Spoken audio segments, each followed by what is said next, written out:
Welcome back. From the ordinary wild side of Africa, we move to something equally very interesting. Today on African Affairs, we discuss the Kenyan general elections. And to set the pace for these discussions, or rather still, to move this discussion further, in the studio with me are two very important gentlemen. One is no other than a public affairs analyst and a development consultant. He is a popular guest in the studio. He is Mr. Jide Ojo. It's good to have you on the show.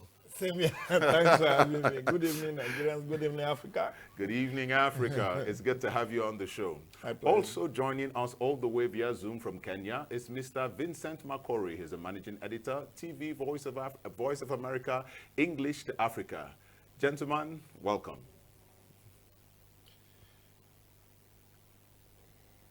Hello. It is a pleasure to be hosted by you. All right, I'm going to start with you. You are right there in Kenya. What is the mood in Kenya right now, and why is this election so important? Well, I think you can say it is ecstatic over here because it's just a few days to the elections. Today, presidential candidates were holding their final rallies. Today, Saturday was the last day for campaign rallies to be held. And so, you know, I went to at least one of those rallies, and you could see people are excited. They can't wait for Tuesday to come so they can decide who becomes the president of this country for the next 5 years. But other than that, I think you can say life is going on as normal. It's not necessarily a time that you would, expect people to be too scared of anything, because many people question that. They keep thinking about what happened some years back, and they expect that perhaps people are looking a little more somber and scared and probably ready to get out of town. But no, life is going on, and people are just happy and excited and waiting for Tuesday to cast their ballots. All right, thank you very much. We'll get back to you in a minute. Mr. Ojo, what's different in this year's presidential elections in Kenya from 5 years ago? Yeah, a couple of things. First and foremost, the incumbent will not be on the ballot. Fanta. So I mean, he's done his second and final term. And this is very significant because where you don't have an incumbent running for the office, it makes the level field to be it creates a level playing field when you don't have an incumbent. Then secondly, old drivers.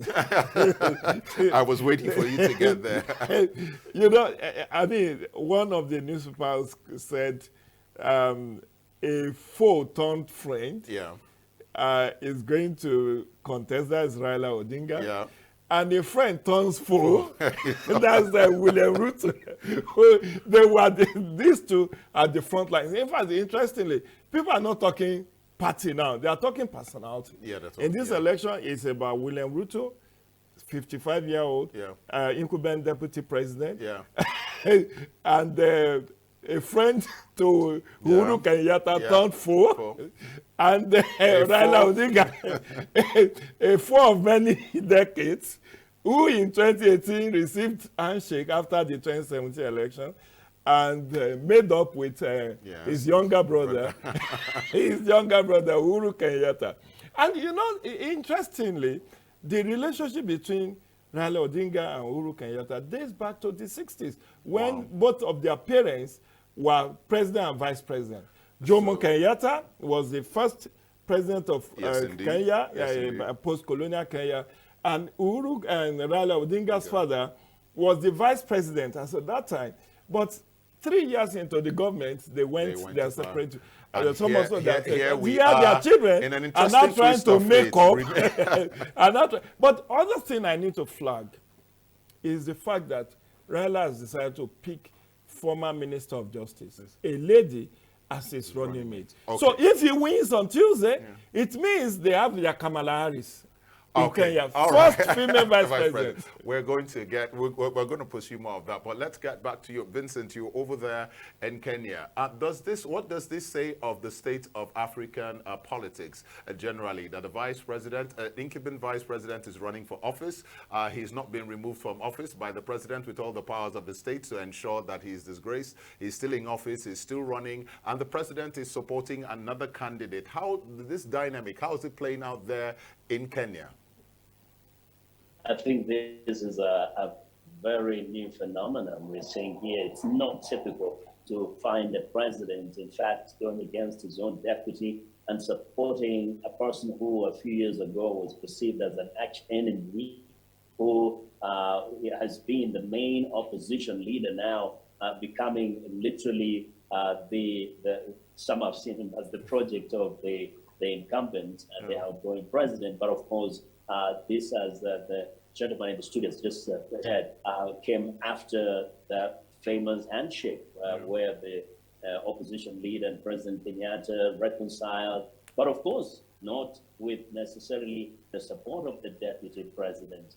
The deputy president continues to serve as deputy president because the Constitution of Kenya at this time provides that the running mate is in fact elected alongside the president. The president cannot fire the deputy president. And, you know, he could have frustrated him in one way or another. They actually went their separate ways quite a while ago. They've been saying terrible things about each other, but the president cannot fire him because the Constitution does not allow him to fire the deputy president. The deputy president was elected by the people along with the president. So he has to wait it out until the term runs out for him to get out. So it's a very interesting development, I think, across the continent of Africa. But it creates, I think, for that sense of security for a deputy president. Because we know in the past in Kenya, the president literally handpicked a vice president and he could fire him any moment, whenever he wished.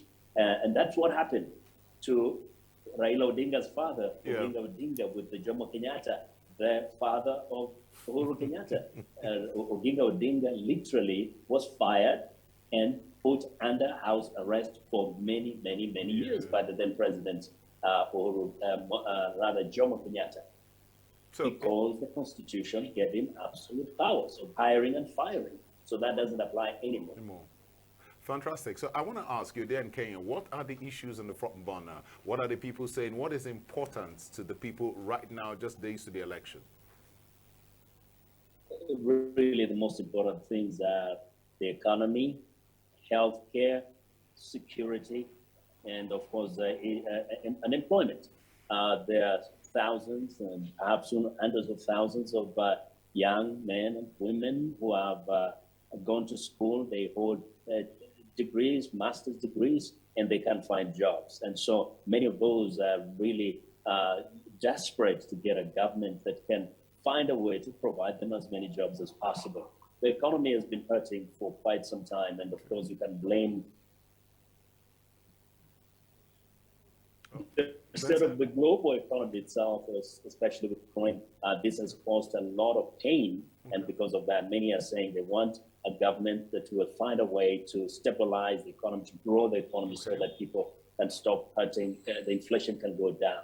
And when it comes to development, while the city of Nairobi and other major cities have really grown in the last few years, people in the other parts of the country want to see development reach them so that they can also enjoy, the kind of infrastructure they see in the major urban areas. They can enjoy getting access to clean water and, of course, electricity.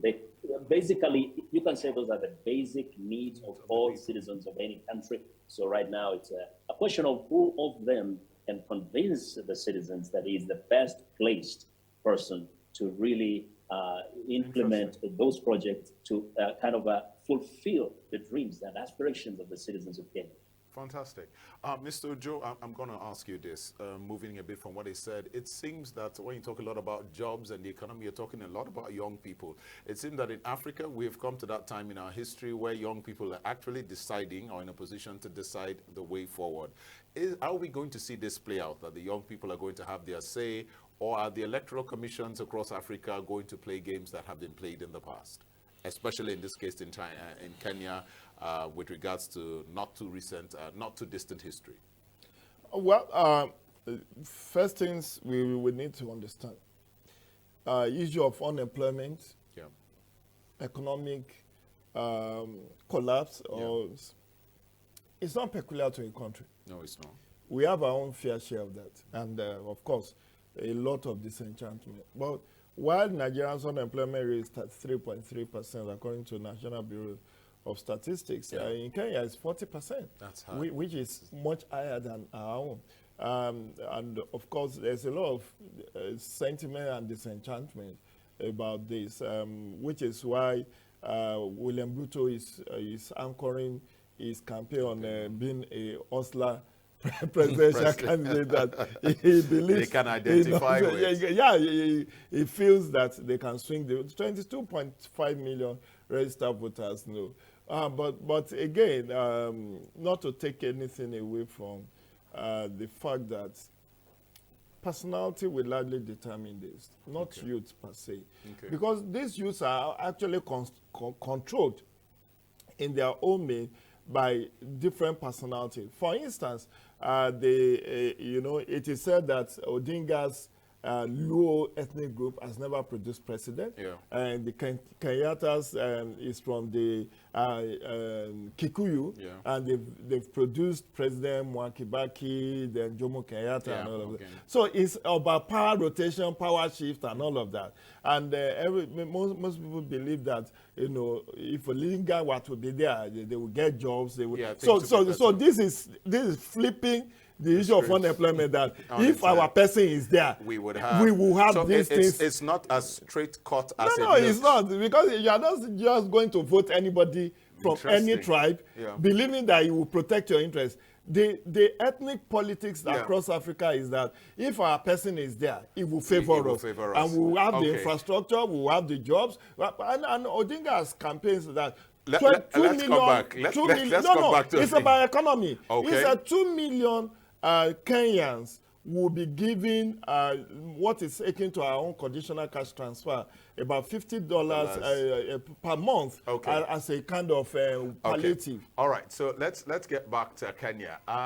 Mr. Vincent, you were there in Kenya. You feel the heart of the people. You know what's going on. It's the last couple of days of the election. Which way is this looking like it's going to swing? Which personality seems to be towering above the other if we're in that kind of a position? Frankly speaking, at this point, it's very hard to predict. These are all very powerful personalities. We have to remember that Raila Odinga is larger than life. For example, he's been around for a long time, as Ojo just I think mentioned there. He has been in Kenya's politics for decades.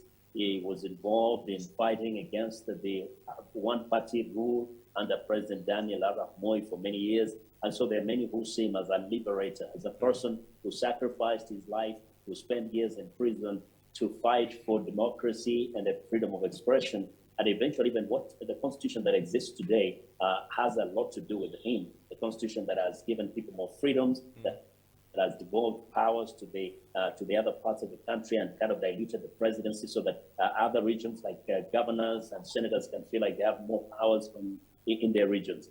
But at the same time, William Ruto has been campaigning very vigorously since literally the last 5 or 6 years.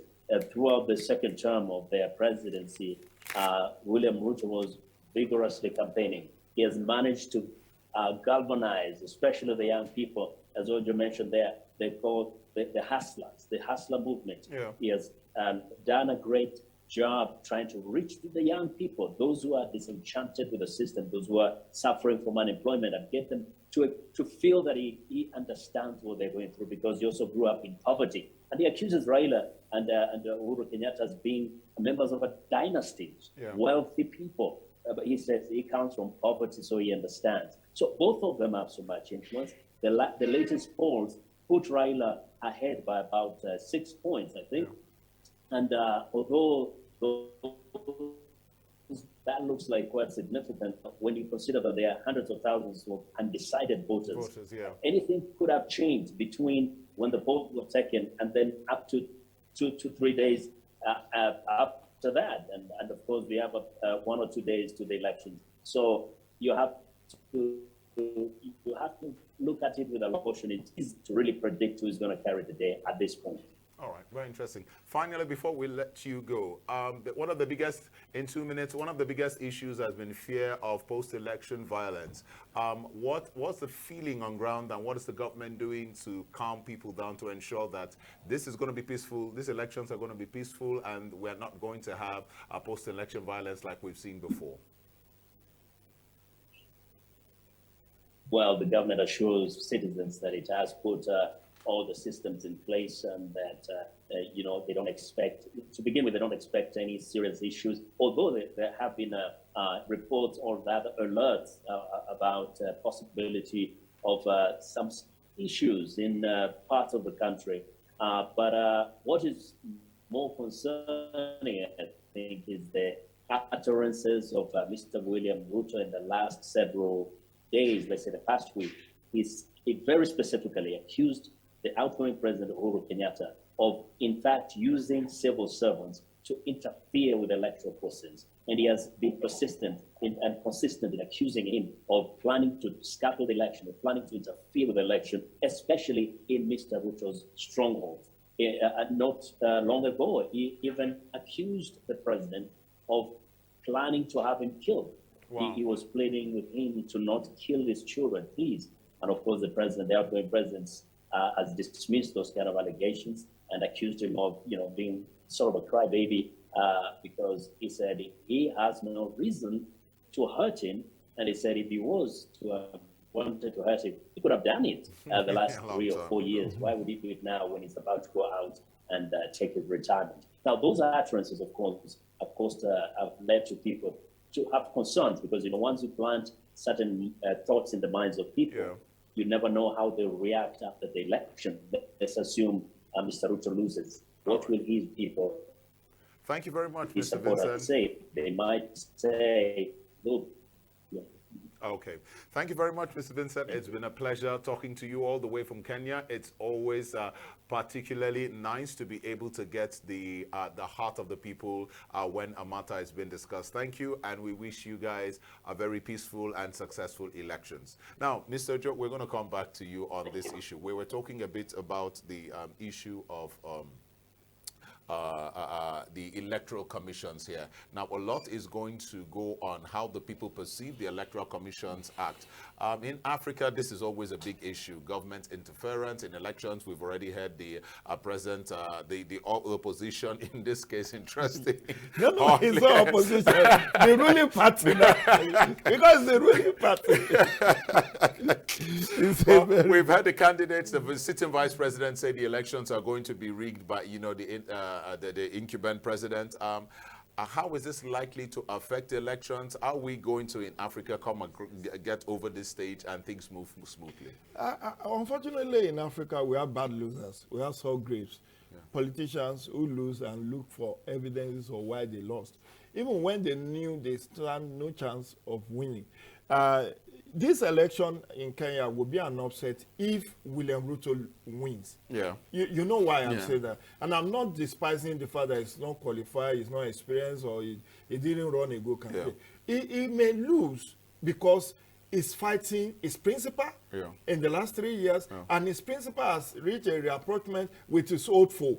So, if Raila Odinga lost 5 years ago, marginally, and now with the incumbent president giving him massive support, because it's going to be a referendum on Kenyatta. So it's like you are backing a president, a sitting president is backing a candidate, and that person loses. It shows that he's a lame duck.